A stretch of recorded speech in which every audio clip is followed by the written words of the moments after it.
रामकृष्ण हरी मित्रांनो. रामकृष्ण हरी. बाबा, कुठून आले तुम्ही?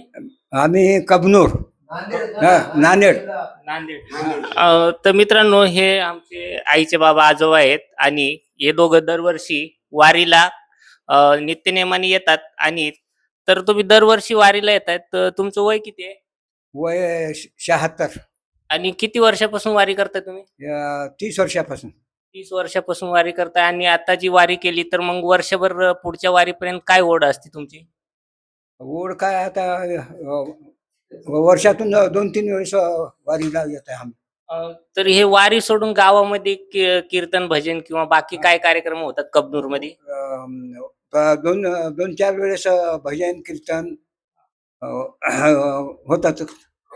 काकडा. तर बाबा, तुम्ही सकाळी सकाळी अभंग वगैरे जे घेतात त्याच्याबद्दल काय? मी सकाळी सकाळी पहाटे उठून काकडा करतो. मी दर दिवशी काकडा करता? दररोज काकडा हा. आणि मग संध्याकाळी हरिपाठ हा. हे आणि चालूच असतं. गावामध्ये मग पारावर किंवा काय कार्यक्रम होतात? आमच्या गावामध्ये नामदेव महाराज संस्थान उमरज बोमनाळी इथं त्यांचे हे आहेत पादुका उमरजच्या महाराजाचे बोमनाळीमध्ये. हा, मध्ये तिथं आम्ही नियमानं तिथं हरिपाठ काकडा करतो त्या ठिकाणी. बोमनाळीमध्ये आणखी कुठले मंदिर आहेत? आणि महादेव मंदिर आहेत. मग तिथे दररोज दर सोमवारी भजन होते. आणि मग नामदेव महाराजांचे गुरुवारी भजन चालते. आणि ज्ञानेश्वर महाराजाचे म्हणजे ज्ञानेश्वर महाराजाबद्दल काय बोला? ज्ञानेश्वर महाराजाच्या काकडा हरिपाठ ज्ञानेश्वर महाराजाचाच करताना. ज्ञानेश्वरी. हा, आता वारी करता आम्ही लई दिवसापासून. आळंदीची वारी, माहूरची पायी वारी आहे, गाणगापूरची पायी वारी आहे आमची. हा. मैलारची वारी आहे. मैलार पण जाता आम्ही. चंद्रशेखर महाराज देवगुरकर यांच्या दिंडीमध्ये आम्ही मैलारला जातो. दरवर्षी आता यांचं गाव बोमनाळी आहे आणि तुमचं कबनूर आहे, तर मग तुम्ही कुठं भेट होती, मग कुठून एकत्र येता तुम्ही? फोनवर संपर्क राहते आमचा. आपल्या अमक्या वारीला जायचं आहे, आपल्या अमक्या तारखेला आपल्या मुख्याला हजर होणे. मग आम्ही दोघं मिळून आज 30-35 वर्षापासून आम्ही वारी करता. तर मी एवढ्या वर्षापासून बघतो की तुम्ही जोडीनच येत आहे दरवर्षी. दरवर्षी आम्ही जोडूनच येतात. आम्ही दोघं तिघं आहोत. दिंडी तयार केली आम्ही गावामध्ये. या बेटेकबळीचे मारुती पाटील, पुन्हा नरसिंग महाराज, हे पण ते नायगावापाशी बेटेकबळी आहे. आणि डोक्यावर गटुडी घेऊन फिरत होत्या. मग नंतर आम्हाला वाटलं की आपण बी दिंडी तयार करावं. आमचे बोमनाळीचे विठ्ठल महाराज पानशाळ, त्याला आम्ही दिंडी पंक्ती असं सर्व तयार करून त्याची दिंडी आता चालू आहे. आता 500 माणूस आहे आपल्या दिंडीमध्ये. दिंडी क्रमांक वगैरे काय असते का त्याचा? आजते पण ते दिंडी क्रमांक घेतले नाहीत.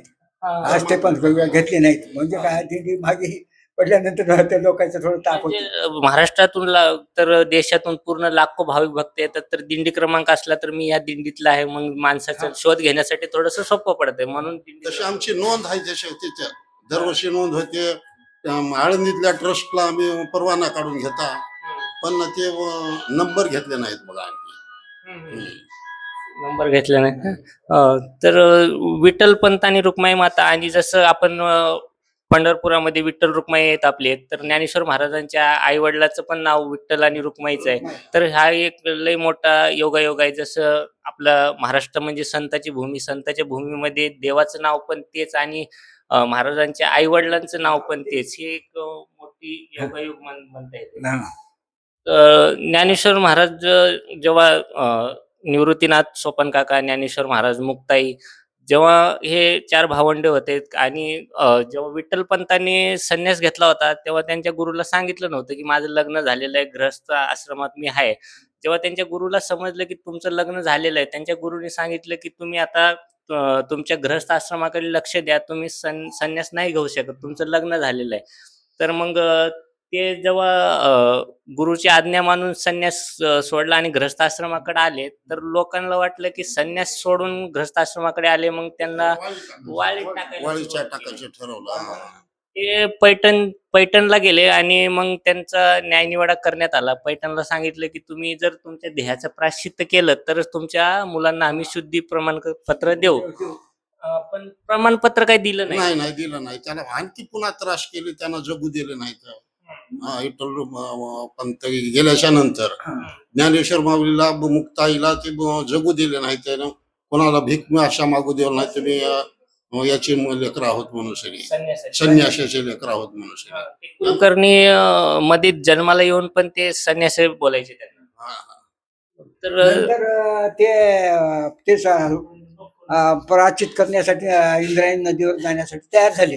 रात्री त्या आईनं त्या पोळ्या पुरण करून लेकरायला जेवण करून सगळं टाकते. ते ज्ञानेश्वर महाराज म्हणजे, आई कस काय तू पोळ्या करतोस, कस काय जेवण केलीस? तर काही नाही बाबा सांगितले तिने. नंतर ते उठून त्या इंद्रायणीला गेले. जाते वेळेस आईनं त्याच्या सांगितले, निवृत्ती तू ज्ञानेश्वर छोटा आहे आणि त्या ज्ञानेश्वराचे लाड पुरेव. हा, त्यांचा लाड पुरेव. ते गेल्यानंतर ते इंद्रायणी जाऊन त्याने हे केले.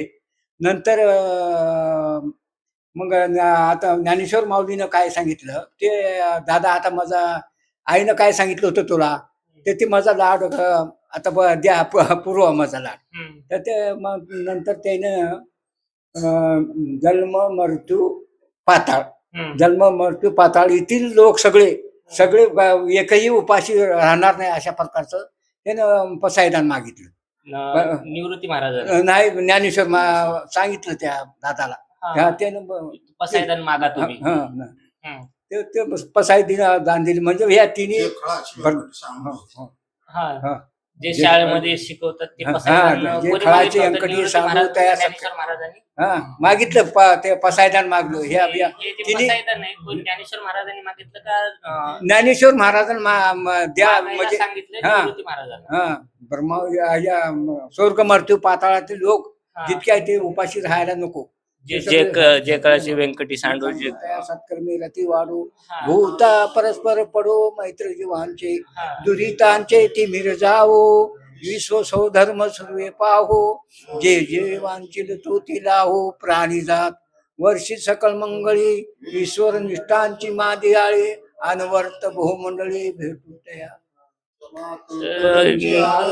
चैतना चिंतामणीचे गाव, बोलते आरणव पिशांचे, यमेजा लंछन मार्तंड जे तापहीन, तेही सदा सज्जन सोयी होतू, होना सर्व सुखी पूर्ण होणे तेही लोकी, भजी जे आदी पुरखी अखंडित, आम्ही ग्रंथ उपजिले विशेष लोकी, सादर्श विजय व्हावे जे यमने विशेष राहावो, हा होईल दान पसावो, येणेवर ज्ञान देवो सुखिया झाला, येणेवर ज्ञान देवो सुखिया झाला.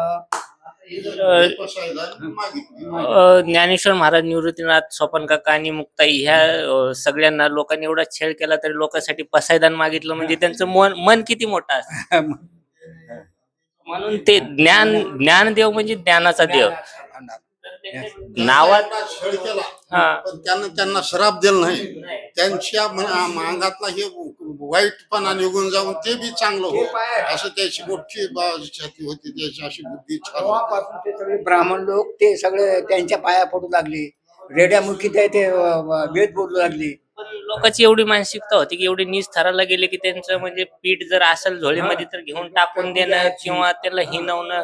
तर ज्ञानेश्वर महाराजांनी एकदा तर ताटी लावूनच बसले. कोणाचं ऐकायला तयार नव्हते आणि त्यांना म्हणजे जीवन नको, ह्यांच्यात राहणं नको असं वाटायला लागलं. पण मुक्ताबाईंनी त्यांना सांगितलं की तू आत्ताच नाही जाऊ शकत, तर तुझे आणखी लय काम आहेत. तेव्हा ज्ञानेश्वर महाराजांनी मुक्ताईचं ऐकून ताटी उघडली.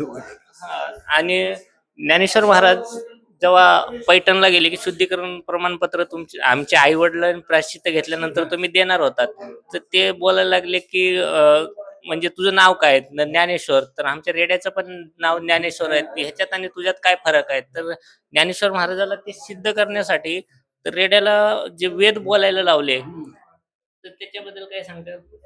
रेड्यामुखी ते वेद बोलू. जेव्हा रेडा बोलू लागला तेव्हापासून ते आता ते सगळे ब्राह्मण लोक सगळे आता म्हणजे ज्ञानेश्वर महाराजांनी दाखवलं की हा एक जीव आहे आणि मी एक जीव आहे, तर ह्या दोन्ही जीवामध्ये काही फरक नाही.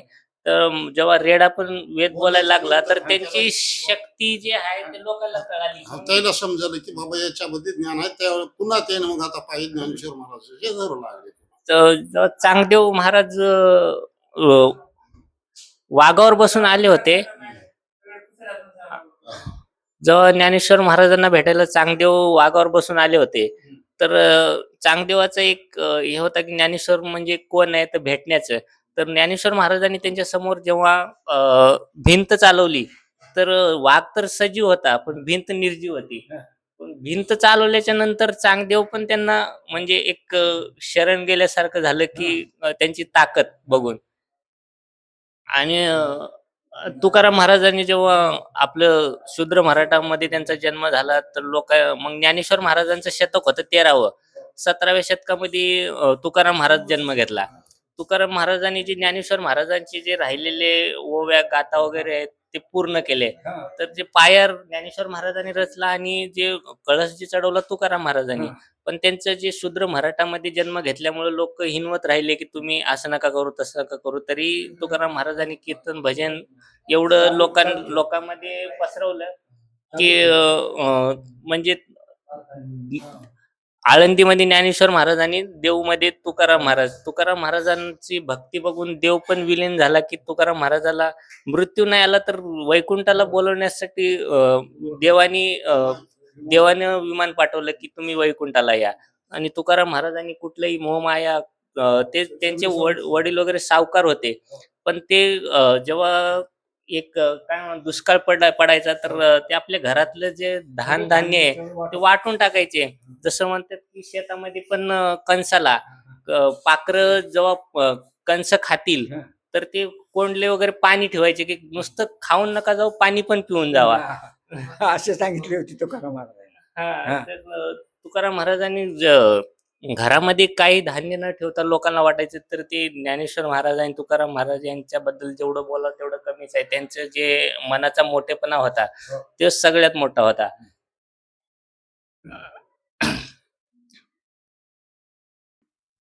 तर बाबा तुम्ही एवढ्या वर्षापासून वारी करताय, तर एक सगळ्या आपल्या प्रेक्षकासाठी बघणाऱ्या लोकांसाठी एक हरिपाठ म्हणून अलंकापुरी पुण्यभूमी पवित्र तेथे नांदतो ज्ञानराजा तया ठविता घडे पुण्यराशी, साष्टांग नमस्कार श्री ज्ञानेश्वराशी. पुंडलिका हृदयारी विठ्ठल श्री ज्ञानदेव तुकाराम. पंढरीनाथ भगवान की जय. माऊली ज्ञानेश्वर महाराज की. जगद्गुरु तुकाराम महाराज की जय. पार्वती पते शिवहर महादेव. पवन सूत हनुमान महाराज की जय. नामदेव महाराज की. नराशा महाराज की. गजानन महाराज की जय. राम कृष्ण हरी जय. जय राम कृष्ण हरी जय. जय राम कृष्ण हरी जय. जय राम कृष्ण हरी. तर जाता जाता एक शेवटचा प्रश्न विचारतो की माऊली माऊली, आता जर पंढरपूरला जाताना माऊली माऊली शब्द ऐकायला भेटते. माऊली म्हणजे आपल्याकडं एक आईला आपण माऊली म्हणतो. तर ज्ञानेश्वर महाराजांना एवढे लोक हिनवले पण ते एक जगाची माऊली झाले. माऊली म्हणजे आई. तर ते त्यांना एवढं हिणून पण कधी कोणाला श्राप दिला नाही, काय नाही. ते शेवटी त्यांचा मनाचा मोठेपणा आणि त्यांची ज्ञानेश्वरी लिहिण्याचे त्यांचं ज्ञान, तर ते लोकांना शिव्या श्राप तर दिला नाही पण एक लोकांची आई होऊन गेले. तर ह्यांचं जे 4 भावंड होते, तर ज्ञानेश्वर महाराज, तुकाराम महाराज वगैरे, तर हे ह्यांच्या मनाचा मोठेपणाच हे जगाला शिकून गेला की तुम्ही किती काही केलं तरी त्यांनी उलट तुम्हाला त्यांच्या कृतीतून दाखवून दिलं की आपण कोण आहोत. रामकृष्ण हरी. रामकृष्ण हरी.